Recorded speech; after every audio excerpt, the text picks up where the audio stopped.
Partamos nomás, Diego.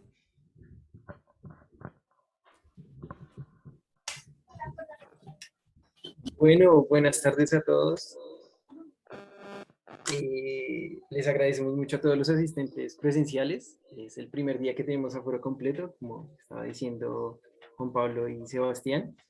Esperamos que esto sea el inicio de un constante crecimiento de los PISA Seminars que nos sigan ayudando a construir la comunidad, principalmente de posgrado, pero en general de todo el instituto, que sea una excusa para encontrarnos como personas y como físicos, como científicos.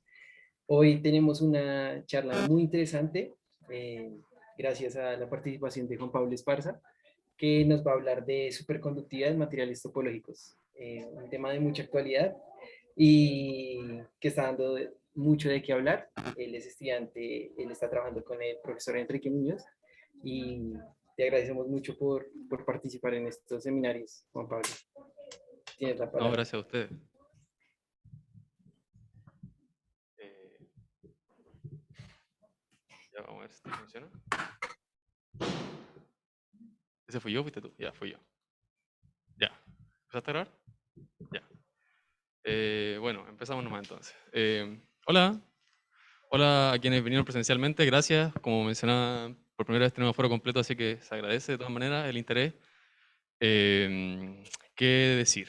Bueno, lo primero que hay que decir es que el título de esta charla es un poco un engaño, porque yo no voy a hablar tanto de superconductividad en materiales topológicos, sino que mi investigación se enfoca específicamente en un tipo particular de material topológico, que son los semimetales de Weil, como pueden ver ahí. Así que, perdón si es que se sienten un poco engañados en cómo avanza la charla. Ahora no funciona. Quizás ahora sí, y ahora sí.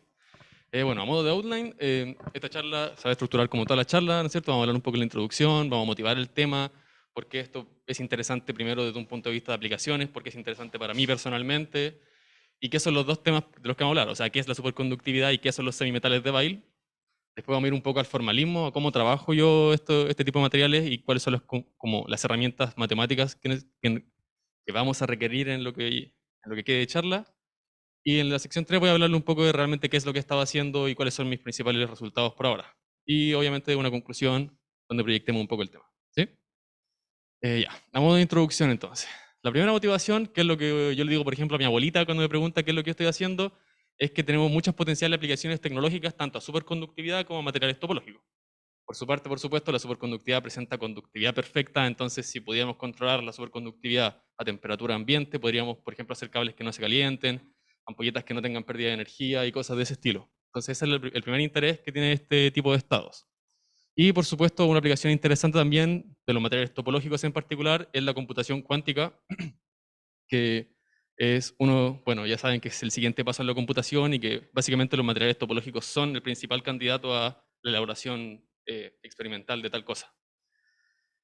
Ahora bien, ¿qué me motiva a mí personalmente a trabajar en este tema? Es este tipo de procesos que solamente ocurren en medios materiales y que no se ven, por ejemplo, en la física fundamental, entre comillas, por decirlo así. Por ejemplo, en superconductividad, nosotros tenemos un fenómeno colectivo de condensación de Bose-Einstein en un sistema que en principio está ideado exclusivamente de fermiones. Entonces, no sé, yo encuentro que es una locura. A pesar de que los fermiones no son los que se condensan como tal, hay un estado de condensación en un sistema puramente de fermiones que no deberían poder condensarse. Y por su parte, en los materiales topológicos, en particular en semimetales de Weil, aparecen partículas que no se hallan en el modelo estándar, por ejemplo, que son fermiones de Weil. Lo cual, bueno, ya es una locura. Y para darle un poco más de motivación incluso, hay materiales en los cuales aparecen cuasi partículas tipo monopolos magnéticos, que nuevamente nunca han sido detectados experimentalmente. Entonces, como que todo tipo de locuras pasan aquí. Y la motivación, por supuesto, desde el punto de vista académico es lo reciente que es todo este tema de investigación. Por supuesto, vemos que en el 2019 todavía siguen encontrando materiales que presentan esta estructura de semimetales de Weil en ciertos químicos NBP, que no tengo idea, no sé nada de química, pero pongo el paper porque se sigue investigando. La primera vez que se encontró un fermión de Weil experimentalmente fue el año 2015. Así que realmente es algo que está recién apareciendo y, bueno, súper actual. Y el segundo paper que referencia aquí es básicamente en el cual está basada esta investigación, que es un estudio del profesor Enrique Muñoz, Rodrigo Soto y Vladimir Jurisic, donde ellos estudian diferentes configuraciones superconductoras que aparecen en este tipo de materiales, dada dado cierto modelo, que es un poco más reducido que el que voy a exponer aquí. Ya, esa es la motivación. Ahora vamos a ver, como ya les decía, vamos a ver cuáles son las dos cosas que están en el título de mi charla. Superconductividad, por un lado, esto se ve por primera vez en teoría electromagnética y se menciona también en mecánica estadística, ¿no es cierto? Sabemos que es una fase que se dan ciertos metales bajo cierta temperatura crítica. Esto se descubrió más o menos en el año 1911 por Ons, si no me equivoco que se pronuncia así, que se dio cuenta que cuando uno enfriaba lo suficiente un metal, uno podía hacer correr corriente gratis por un metal. Y eso es lo que se ilustra en el tema de conductividad perfecta, ¿no es cierto? Básicamente tenemos que, si es que la conductividad tiende a infinito, para que la corriente dentro del material sea constante, el campo eléctrico tiene que ser necesariamente cero, lo cual significa en definitiva que el gradiente de potencial, o sea que mover una carga de una parte a otra del material es cero, es gratis, desde un punto de vista energético. Y otra característica principal de los superconductores es lo que se conoce como el efecto Meissner, que probablemente hayan visto estos videos donde un material super helado flota sobre un campo magnético, que es básicamente esto, o sea, las líneas de campo magnético no pueden penetrar en el material y por lo tanto como que hacen onditas a su alrededor, lo cual contrarresta la acción de la gravedad. Estos son los dos principales efectos que caracterizan a nivel macroscópico, a nivel de experimentos, lo que es un estado superconductor.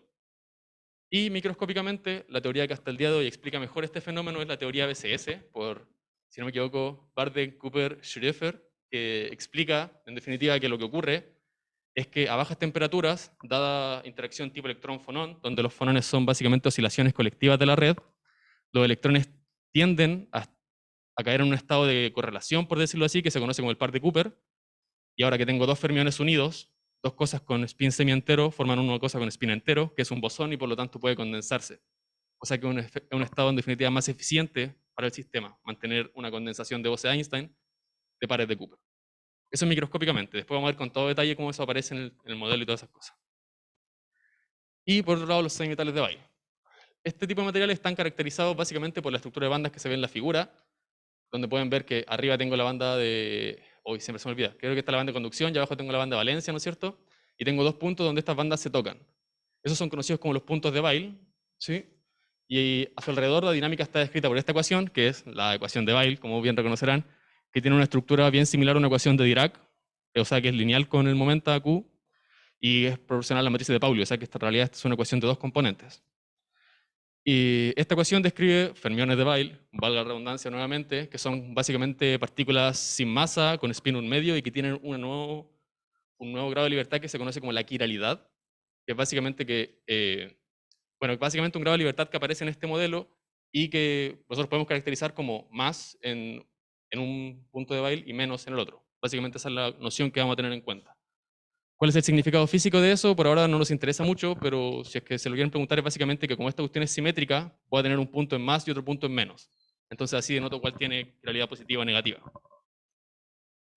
Bueno, eso es lo más o menos lo importante. Lo muestro más que nada para que reconozcan esta estructura que va a aparecer después de nuestro modelo.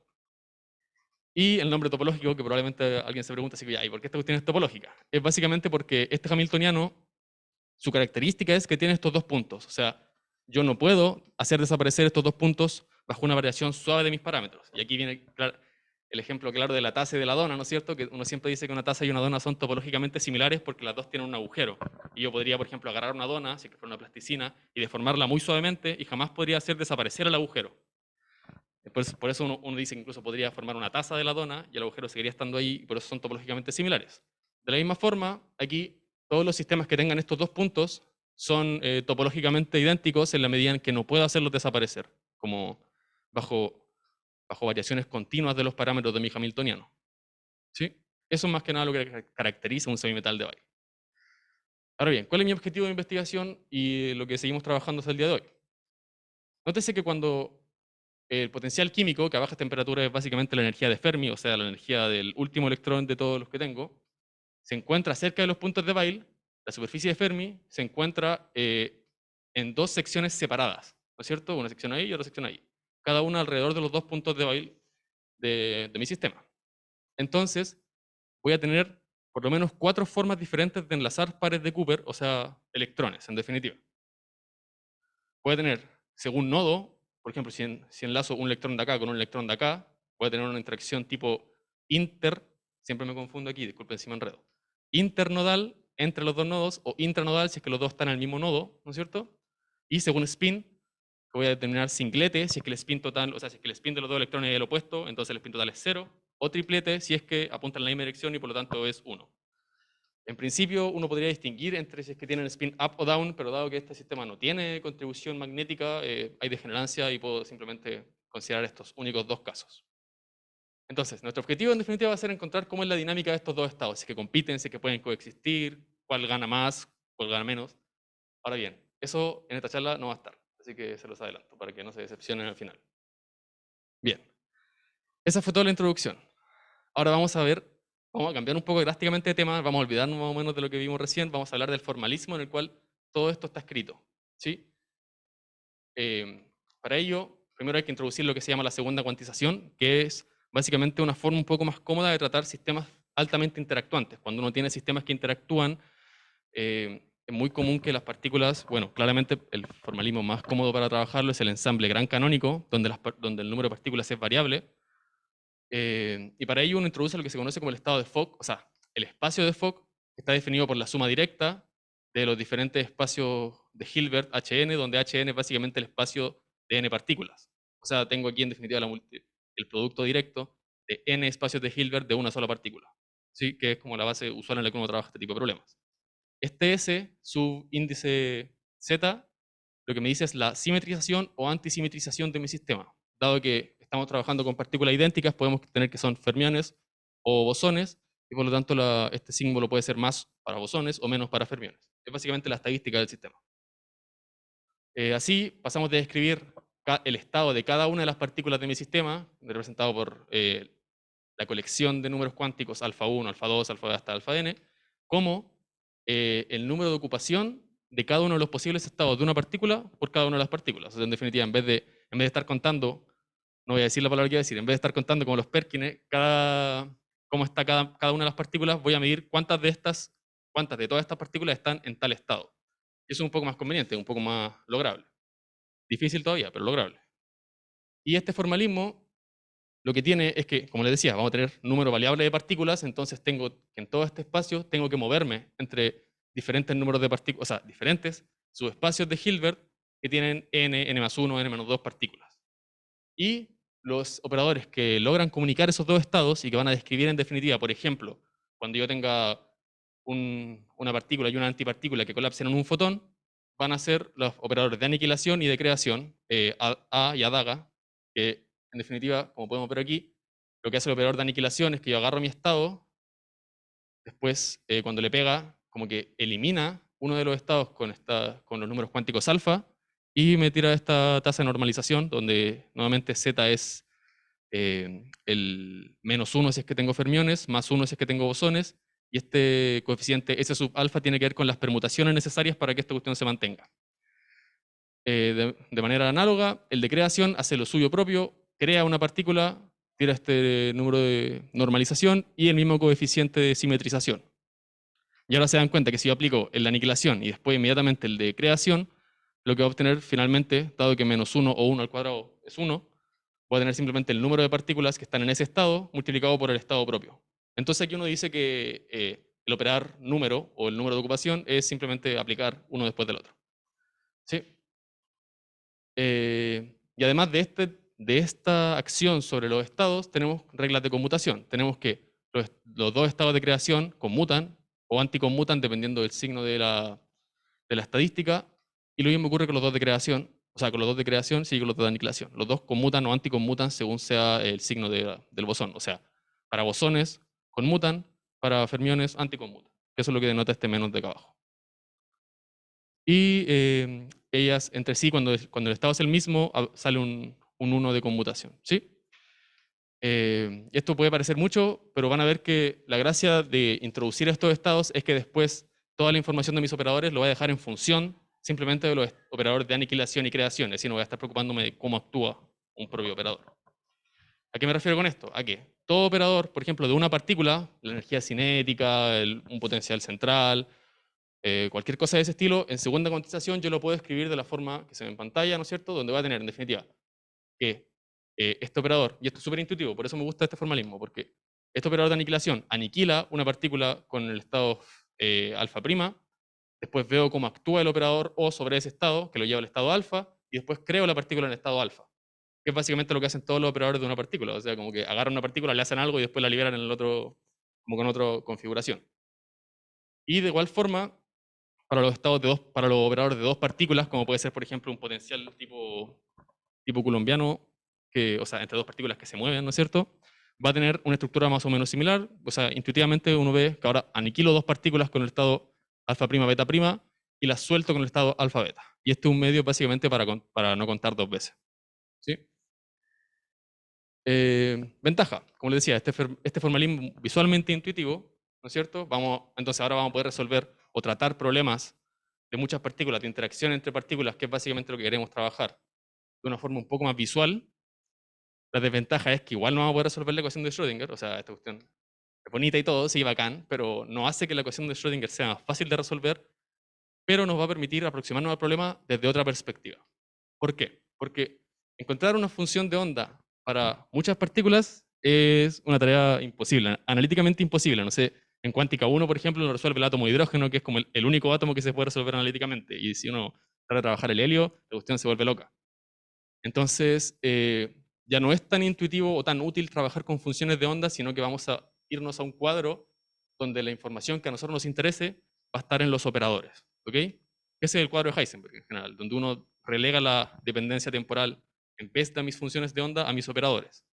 Ahora bien, en particular, dado que nosotros vamos a trabajar en un sistema con temperatura que varía, que tiene estadística, vamos a irnos a un cuadro de Heisenberg térmico, en cuyo caso vamos a tener que los operadores, un operador cualquiera, arbitrario, va a tener dependencia en tau, que es lo que se conoce como el tiempo euclidio, que de ahora en adelante le voy a decir tiempo nomás para no ser ambiguo, que está dado por este bicho de acá. Básicamente lo que pasa aquí es que tengo un operador de evolución temporal de esta forma, que, por ejemplo, en el cuadro de Heisenberg usual, esto sería simplemente un IT, ¿no es cierto?, por el hamiltoniano, actuando sobre mi operador O, donde tau ahora sí se mueve en el rango de 0 y h barra beta, donde beta es 1 partido en kBt, ¿no es cierto?, la constante que uno define en mecánica estadística. Y la evolución entonces, la dependencia temporal, que va a ser en definitiva, la información de la temperatura va a estar contenida en los operadores de esta manera. Y así, por ejemplo, la evolución temporal de estos operadores va a estar dada por este conmutador, el conmutador de h menos mu n, donde n es el operador número, que este básicamente, como se conoce, el hamiltoniano, porque a esta cuestión en general le ponen una k, pero bueno, es un poco improductivo. Así que simplemente este conmutador, y ojo que es con signo menos, así que es el conmutador. Y aquí esto pueden comprobarlo súper fácilmente, o sea, reemplazan este gallo acá y se van a dar cuenta que como las exponenciales conmutan como el hamiltoniano, las puedo sacar para afuera y nos queda simplemente este conmutador. Y en particular, los operadores de campo tienen esta forma. Los operadores de campo son básicamente operadores de aniquilación o de creación, pero que están en el espacio de las coordenadas. O sea, ya no dependen de mis parámetros arbitrarios alfa, que podía ser spin, quiralidad o cualquier otra cosa, sino que dependen explícitamente del estado de mi partícula y de la posición. Pero básicamente obedecen las mismas reglas de conmutación, pero son un poco más cómodos de trabajar porque uno en general trabaja en espacio, no en espacios de Hilbert tan arbitrarios. Y están dados por esta misma evolución, que es básicamente lo que teníamos acá arriba. Lo que quiero mencionarles aquí es que en este formalismo, en este cuadro de Heisenberg térmico, estos operadores ya no son uno el hermítico conjugado del otro. Se pueden dar cuenta, si yo conjugo claro, yo conjugo estos operadores se van a dar vuelta, me va a quedar este con un menos y este con un más, que ya no es igual a este. ¿Sí? Y eso uno dice, oh, no, tengo operadores no hermíticos, ¿qué hacemos? Bueno, eso es un poco lo mismo, porque en realidad lo que a nosotros nos va a interesar no es tanto la hermiticidad de los operadores, sino el elemento de matriz. Eso. Ahora bien, en este formalismo trabajamos, como les decía, ya no es conveniente trabajar una función de onda, entonces lo que trabajamos es la función de Green, que está dado por este correlador, donde t es el ordenador temporal con respecto al tiempo tau, o sea que básicamente pone a la derecha el tiempo que sea menor entre tau y tau prima, y por eso tengo dos posibilidades, ¿no es cierto?, dadas las reglas de conmutación, que dependen entonces de todos estos parámetros, que es básicamente un operador número, si lo ven, ¿sí? Es básicamente una combinación de creación y aniquilación, pero da vuelta. La gracia de este correlador es que, si yo tengo un operador arbitrario, yo puedo obtener su valor de expectación, aún sin conocer la función de onda, simplemente bajo esta integral, donde nuevamente este signo obedece a la estadística del sistema. Mi función de Green está envuelta en esta traza, donde la traza se hace sobre los elementos de alfa y beta que vamos a subir en general como spin. Ahora bien, ¿por qué tengo el límite de tau prima? Cuando el límite de tau prima yendo a tau más es porque yo en particular quiero un orden específico de estos operadores. De hecho, en particular, dados vuelta. Entonces, tau prima, yo quiero que sea siempre un poquito más grande que tau, para que esta cuestión se dé vuelta. Y por eso aparece este signo de asignatura del conmutador. Y el límite cuando x' tiende a x, que no genera ningún problema porque es básicamente que yo estoy localizando mi operador. Ahora bien, y aquí vamos a pegar un salto que, si se vuelven locos, está bien, porque me volví loco cuando lo vi por primera vez. Cuando yo tengo un Hamiltoniano de esta forma, o sea, energía cinética, p cuadrado partido sobre 2m, más un potencial de interacción, que obviamente va a vivir en el espacio Hilbert de dos partículas, yo tengo que incluso puedo obtener este valor de expectación aplicando este operador sobre la función de Green.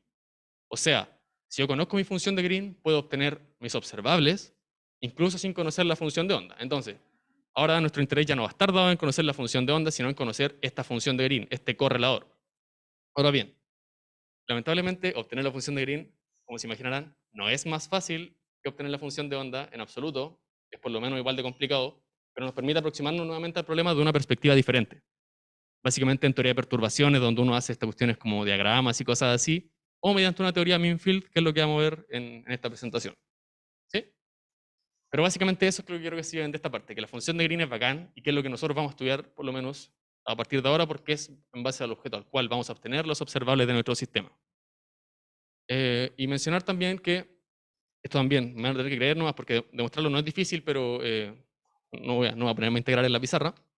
Tenemos que las funciones de Green responden, o sea, bueno, para empezar, obviamente si el Hamiltoniano no depende del tiempo, tenemos que en vez de depender de las dos coordenadas temporales, va a depender de la diferencia, que es básicamente isotropía temporal. La función de Green va a obedecer esta regla de recurrencia, ¿no es cierto? Que si yo le sumo un h barra beta, va a salir un signo dependiendo de la estadística del sistema. Cuando yo tengo una función que es, por decirlo así, periódica, yo sé que su transformada de Fourier es una serie. Por lo tanto, puedo expandir la transformada de Fourier de la función de Green en este formalismo, donde, bueno, que esta es básicamente la definición de la función de Green, pero que ahora tengo, o sea, de la transformada de Fourier, pero que ahora tengo discretizada. Y estos omega n que aparecen naturalmente son conocidas como las frecuencias de Matsubara, que adoptan los valores para mantener la estadística, para mantener este signo, adoptan este valor, 2n pi partido en h barra beta para bosones y 2n más 1 pi partido en h barra beta para fermiones. ¿Cuál es la gracia en realidad de hablar de esto? Que, como habrán visto en la diapositiva anterior, este operador tiene envuelto entre medio una derivada temporal, una derivada temporal de la función de Green. Entonces, lo que yo quiero, en definitiva, va a ser, y lo que vamos a hacer eventualmente, es encontrar una ecuación de evolución para mi función de Green, y nadie sabe resolver ecuaciones diferenciales. No sé ustedes, pero yo no. Entonces, lo que hacemos es irnos al espacio de Fourier-Matsubara, donde este operador de evolución temporal va a ser simplemente una multiplicación, y en vez de resolver una ecuación diferencial, vamos a resolver una ecuación algebraica. Esa es la idea. Ya. Y ese es todo el formalismo que necesitamos. Ahora empieza nuestro trabajo. La parte más interesante de la charla.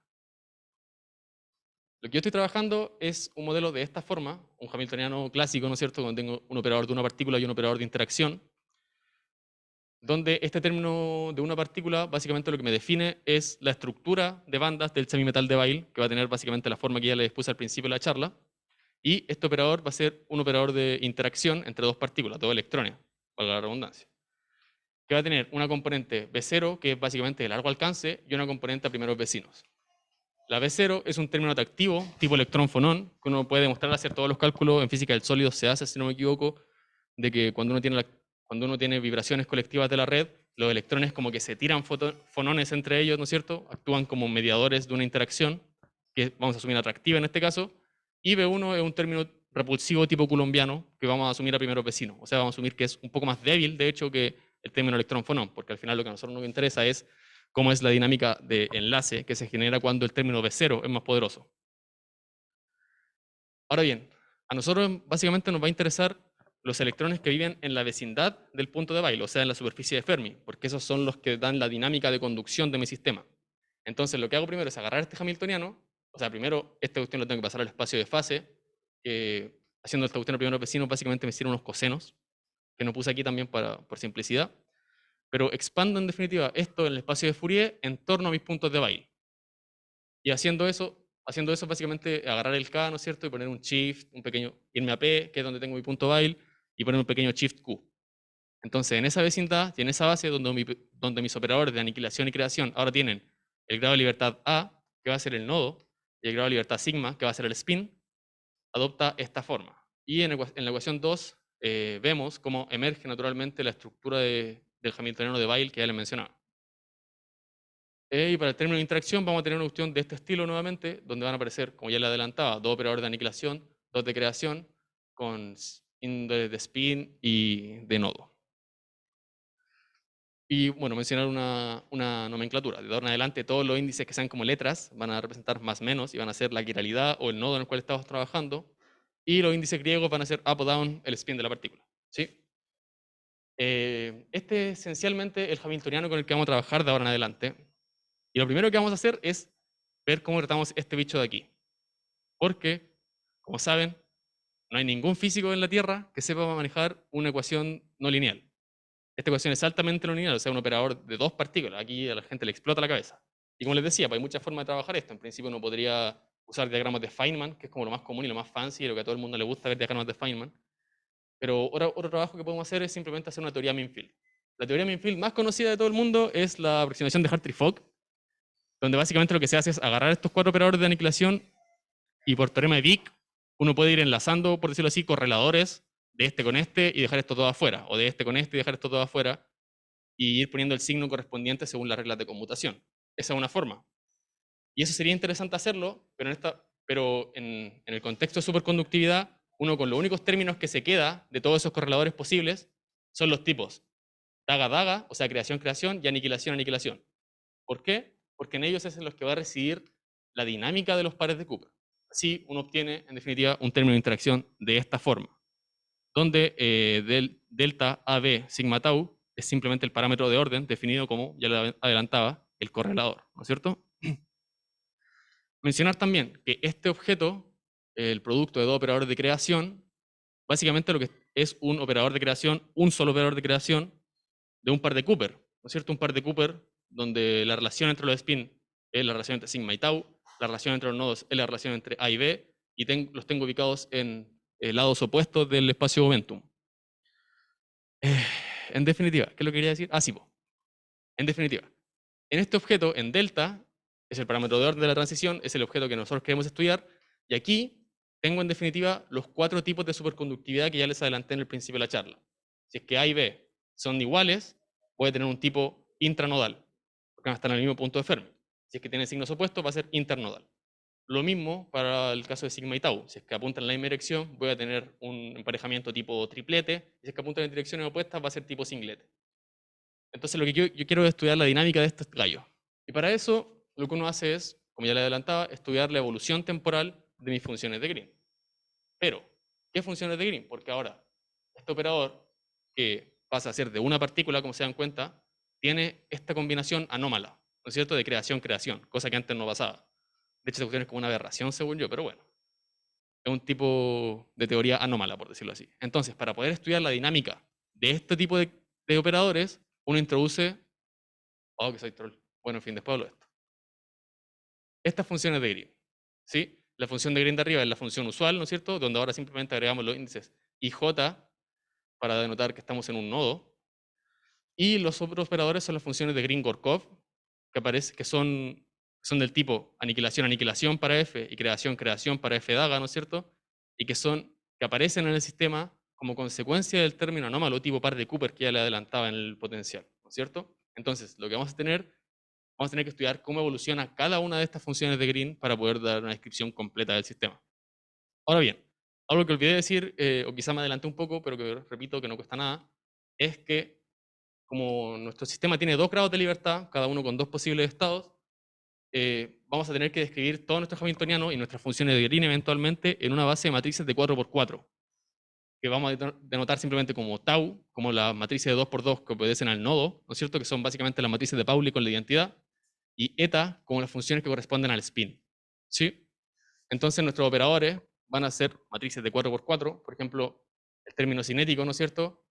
Vemos que esta es básicamente la misma estructura que teníamos anteriormente, solamente que antes teníamos un signo más menos aquí en el término z del hamiltoniano, que ahora se elimina, por decirlo así, se absorbe en la matriz sigma 3 de Pauli, que si no se acuerdan es 1, 0, 0, menos 1. Entonces aquí está el signo contenido. Y todos los demás son proporcionales a la identidad porque de hecho este operador es diagonal en nodo, si es que lo recuerdan. Y por su parte tenemos que el término delta, como ya le adelantaba, va a tener 4 tipos de términos diferentes. Internodal o singlete o triplete, y que están ubicados en los diferentes términos de la matriz, por decirlo así. Por ejemplo, este término que es la diagonal, ¿no es cierto? Que es la identidad de 4×4, tiene los términos tipo intranodales, o sea, entre el mismo nodo, y tipo triplete, o sea, con el mismo spin. ¿Sí? Por eso están toda la diagonal. Y uno puede ir haciendo este análisis para cada uno de los 4 términos y ven que estos son efectivamente los 4 términos que aparecen en mi matriz delta. Ahora sí. Voy a tomar agüita. Permiso.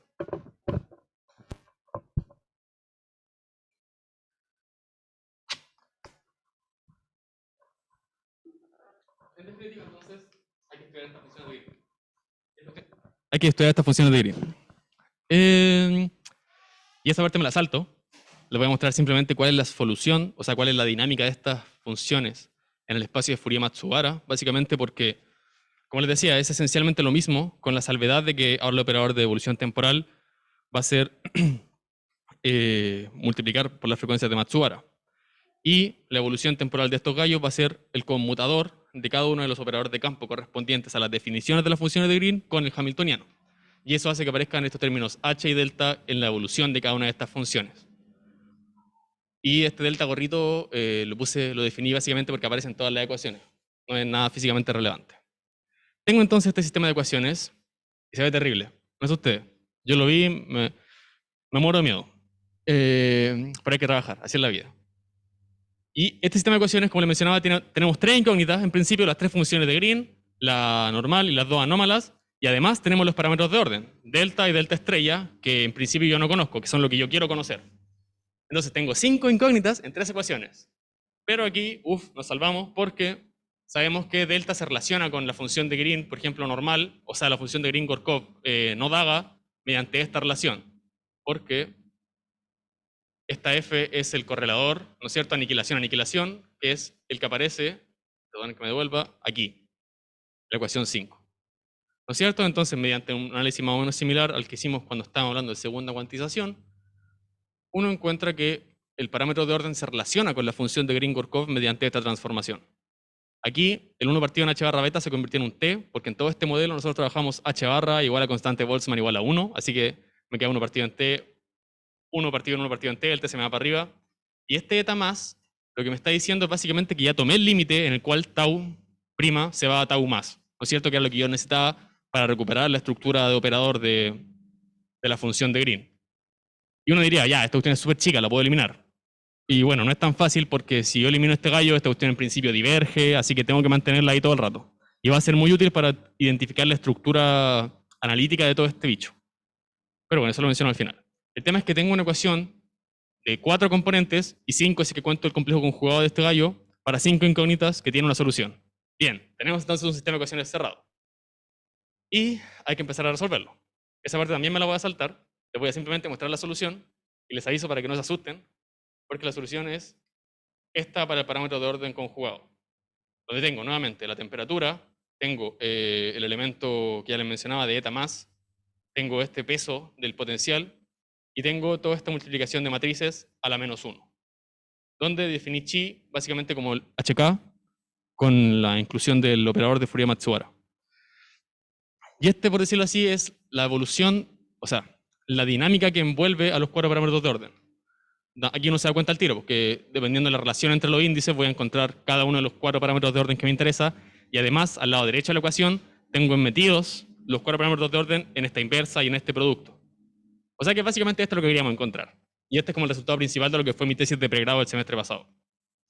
Ahora, por supuesto, el siguiente paso, y es donde estoy pegado hasta el día de hoy todavía, es en encontrar la forma explícita de la inversa de este bicho. Que uno dice, ok, es súper fácil, pero no lo es tanto. En fin, aquí estoy pegado y aquí es donde estoy más o menos trabajando todavía, encontrando la estructura analítica de este bicho, porque lo que a nosotros nos va a interesar en definitiva es, una vez conocida la estructura analítica de este gallo, queremos eliminar esta suma de Fourier. Y para eliminar esa suma de Fourier ocupamos nuestro bien conocido teorema del residuo, ¿no es cierto? Porque tengo una exponencial imaginaria y puedo calcular en definitiva esta suma como una integral, que es un poquito más fácil de calcular. Pero bueno, en fin, eso será para otro día. El tema es que este es el resultado principal y esto es lo que todavía estamos estudiando. Y donde va a estar envuelta la dinámica de los 4 operadores, los 4 parámetros de orden en cada una de las 4 ecuaciones que salen de aquí. Porque claro, esta se ve como una sola, pero en realidad, dada la relación que tienen los índices, podemos tener 4 ecuaciones. Así que en definitiva, en conclusión, ya les mencionaba que tratar con problemas de muchos cuerpos requiere un formalismo un poquito más sofisticado que simplemente resolver a lo bruto la ecuación de Schrödinger, porque derechamente no se puede. Además, incluir la temperatura en un sistema es simplemente equivalente a hacer una transformación vía continuación analítica, tau en IT, que es básicamente una rotación de Wick en el contexto de relatividad. Y además sabemos que, como ya les adelantaba, y aparece así como visualmente en nuestras ecuaciones, que hay 4 tipos esencialmente distintos de estados superconductores que aparecen en semimetales de Weil y que van a tener un comportamiento macroscópico diferente en principio, que uno podría identificar y estudiar, pero eso para trabajo futuro, por supuesto. Además, como resultado principal de esta investigación, obtuvimos una expresión cerrada y autoconsistente para la matriz de parámetros de orden. O sea, tenemos en definitiva un sistema de ecuaciones acoplados, no lineal, terrible, pero lo tenemos para cada uno de los parámetros de orden. Y el paso siguiente, como ya lo mencionaba, y en el que nos encontramos, es encontrar la forma explícita de este gallo en el espacio Fourier-Matsubara. Después tenemos que devolvernos al tiempo euclidio. Después hay que tratar con los momenta. Pero nuevamente eso será para otra ocasión. Así que eso. Muchas gracias.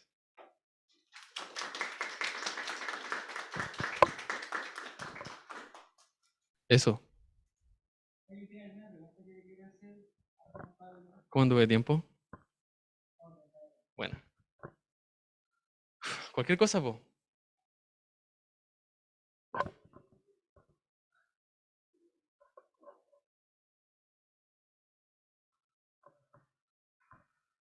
Bueno, no se entendió nada entonces.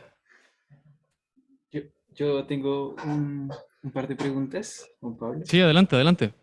Em, cada parámetro de orden cada parámetro de orden delta está relacionada con uno de los tipos de superconductividad. O, ¿Correcto? Voy a ir para acá porque acá se escucha mejor. ¿Sí? ¿Y cuál es el objetivo de hallar el parámetro de orden? Pues para cada uno de los cuatro casos. No me quedó claro. Claro, lo interesante sería estudiar la dinámica, la coexistencia de cada uno de los posibles estados, o sea, cuál es más eficiente en cierto régimen, porque voy a volver un poco al principio, bien al principio. La motivación principal viene dada por algo que quizás pasé muy rápido, quizás no mencioné. Viene dado por este paper. En este paper de Monopole versus Spherical Harmonic Superconductors, el profe Enrique Muñoz, Rodrigo Soto y Vladimir Jurisic encontraron condiciones bajo las cuales diferentes estados superconductores, a saber, el tipo monopolo versus el esférico armónico, compiten y coexisten en ciertas regiones de parámetros para este tipo de materiales. Entonces, lo que queremos hacer es un poco repetir ese procedimiento, ver si es que este resultado se puede aplicar nuevamente en este modelo que es un poco más extenso, porque en ese modelo, por ejemplo, no consideraban spin y era un poco más como ad hoc, este es más sucio, por decirlo así, un modelo como más fenomenológico. Entonces, ver este tipo de resultados y ver después cuáles serían sus trazas experimentales para medirla en el laboratorio. ¿Sí? No sé si eso responde a tu Y pregunta. sí, sí. Y no, el parámetro de orden en dónde surge en el desarrollo del modelo, en donde aparece con Aparece las cuando, funciones de Green. sí, o sea, es O, que cuando uno hace teoría Minfield, aparece espontáneamente este correlador, ¿no es cierto? Voy de nuevo por acá. Aparece, o sea, no espontáneamente, uno como que lo pone a dedo, por supuesto, y esta cuestión es una aproximación en muchos sentidos, porque uno hace la aproximación Minfield y aparece este delta, el parámetro de orden, bajo este correlador. Porque uno en definitiva aproximó, linealizó el problema, que tenía 4 operaciones, 4 operadores de aniquilación y creación, a 2 listo, solamente, este correlador. cierto. Entonces, ahí es donde aparece el parámetro de orden. Y uno dice, ok, ya, pero eso es súper chanta. Y en cierta medida es cierto, porque no es, claramente no es una forma de resolver el problema analíticamente, pero es una forma de aproximarse a la solución y básicamente este es el procedimiento que hicieron los tipos de BCS en su paper original y que da los fascinantes resultados que le hicieron ganar el Nobel en su momento, de hecho. Así que aquí es donde aparece. ¿Sí? Perfecto.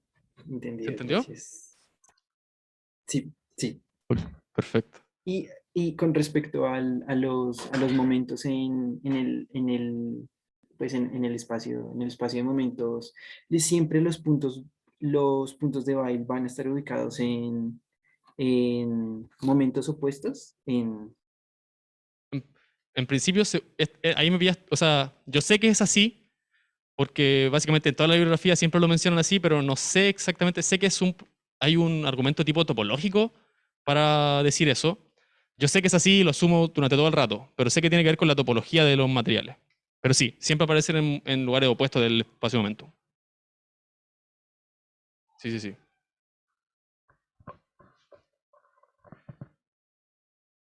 Te tengo una consulta, ¿estás trabajando en todo momento con semimetales de Weyl de tipo 1? Sí, todo el momento.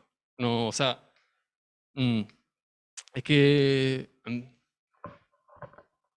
hasta donde entiendo yo, por lo menos, este modelo, claro, simplemente incluye, son, eh, son de tipo de inversión, ¿no es cierto? Rompen la simetría de inversión, no inversión temporal. O sea, así que sí, serían todo el rato superconductores, o sea, semimetales de Weyl de tipo 1. Ah, ya, súper. Genial. Eso es un poco técnico, disculpen para la gente. Pero sí, son de tipo 1. ¿Así te sientes cómodo en explicar la diferencia entre los distintos Ya, semimetales de pues. Weyl de tipo? Básicamente, ya, para que se entienda bien. Para que estos gallos aparezcan así de esta manera, y esto va a ser un poco más jovial porque no me lo sé tanto, pero como todos sabemos, o bueno, ya voy a decirlo, cuando uno tiene una transición de fase, lo que ocurre desde un punto de vista macroscópico, por decirlo así, es algo que se conoce como un quiebre espontáneo de simetría. O sea que básicamente la energía de mi sistema o la configuración de mi sistema cambia radicalmente y rompe una simetría. Para obtener un semimetal de Weyl, yo quiero que aparezcan estos dos nodos, y estos dos nodos pueden aparecer bajo dos quiebres diferentes de simetría. Uno puede ser el de inversión, ¿no es cierto? Donde ahora este lado por ejemplo, si pongo un espejo entre medio de las dos puntas, este ya no es igual a este, por la quiralidad, ¿no es cierto? Porque este más y este menos, y si los doy vuelta ya no son exactamente iguales. O otra opción sería tener un quiebre del tipo inversión temporal, que esos son los semimetales de Weyl del tipo 2, donde aquí tengo diferencias de potencial químico, si no me equivoco. No sé si tú sabes algo más. Sí, Por o eso, sea, bueno, voy a hablar con este micrófono. ya. También tenía entendido un poco que los semimetales de Weyl tienen una dispersión tipo hamiltoniano de Weyl en torno a esos nodos. ¿Sí? Y un semimetal de tipo 2 o 3 presenta, bueno, volviendo un poco, el hamiltoniano de Weyl es lineal en el momentum. ¿Sí? Entonces, ese tipo 1 es, al expandirlo tú vas a tener linealidad en todas las direcciones, Ujú. que es un cono. Y los semimetales de tipo 2 o 3 no son lineales en todas las direcciones, Ya. sino que son lineales en solo una dirección. Pero eso es como complementando lo que dijiste tú. Y Claro. tampoco soy experto como Claro. para dar una mejor respuesta. Sí, Pero en este sí, trabajo entonces tomamos simplemente conductores semimetales del tipo 1. ya, Ujú. genial. Muchas Así gracias. que bien. ¿Alguna otra consulta, gente? Ya, entonces le damos otro aplauso a Juan Pablo. Gracias, gracias. Le damos muchas gracias entonces, voy a dejar de compartir a los que vinieron por Zoom y a los que están presenciales y también los que estén dando vueltas por acá cerca de la universidad. Tenemos pizza acá abajo para que puedan bajar a comer. Así que muchas gracias a todos los que vinieron, a todos, y nos vemos la próxima semana con otra charla. Así que eso. Chao, gente. Gracias, Juan Pablo. Gracias por Muchas haber venido. gracias. Chao.